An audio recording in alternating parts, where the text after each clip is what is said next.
Hi guys, ako nga pala si Ron. Tara, samahan niyo ako kasama ang prostetiko.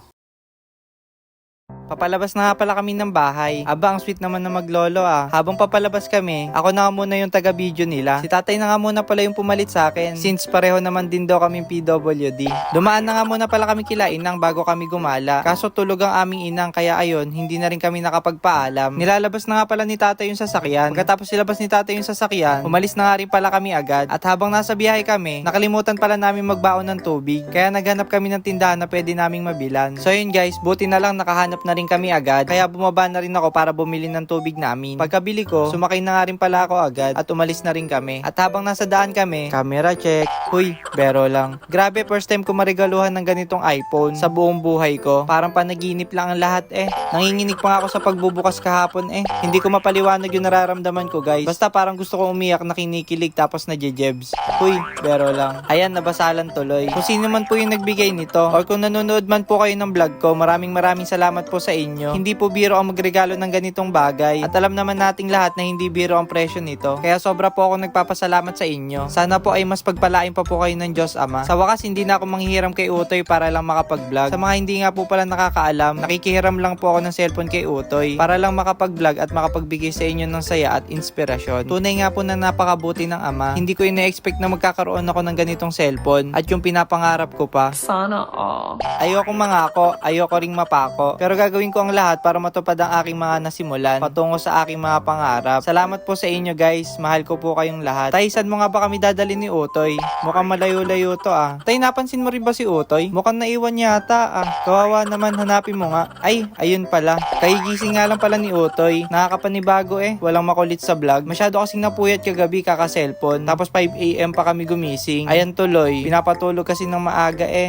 Grabe ang ganda ng view. Ganito yung gusto kong view. Puro bundok at puro puno. Nakaka-relax sobra. Sa Tanawan nga pala kami pupunta. Sa mga hindi nga po pala nakakaalam, ang Tanawan po ay puro overlooking ang makikita. Dahil sa taas po ito ng bundok. Mas maganda nga palang pumunta dito sa gabi. Mas may enjoy mo yung tanawin. Puro ilaw. Feeling ko malapit na kami sa aming pupuntahan. Dahil puro ahonin na itong mga dinadaanan namin. Shoutout nga po pala kay Ryan Castro. Tara makasayaw na ulit idol. At sa pinsan ko si Harold Policarpio, mag-iingat kayo palagi. Puntahan ko na lang kayo dyan. Gulatin ko ulit kayo.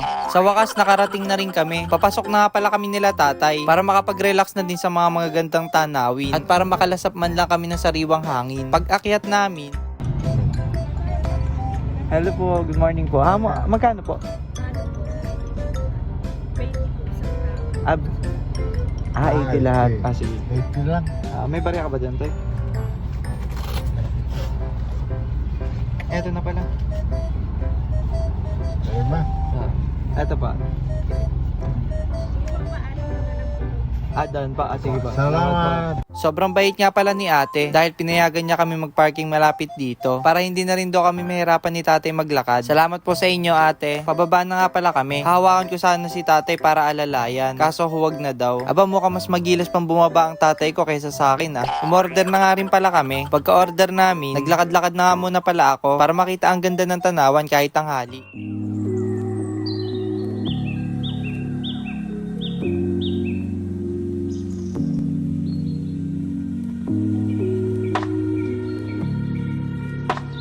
Grabe nga naman talaga sa ganda eh. Mawawala talaga yung pagod at stress mo pag nakarating ka dito. Pabalik na nga pala ako para tignan kung luto na in-order namin. Tay, tingin naman kayo sa camera oh.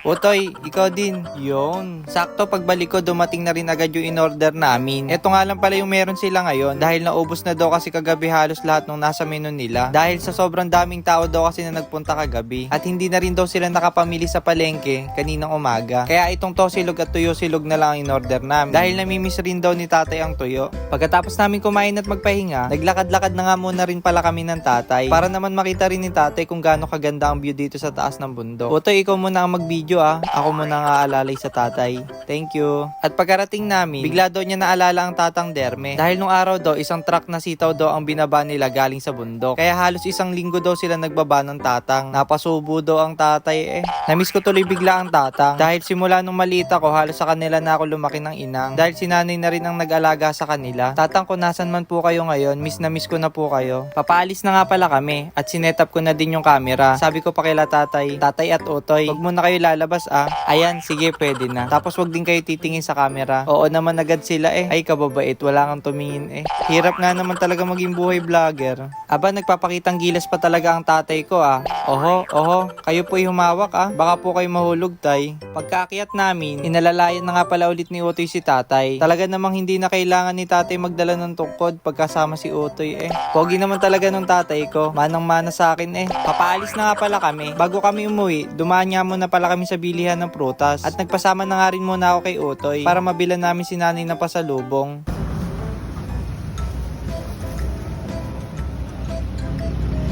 Pagkabili namin, bumalik na nga rin pala kami agad sa sasakyan para umuwi. Pagod na pagod ang bata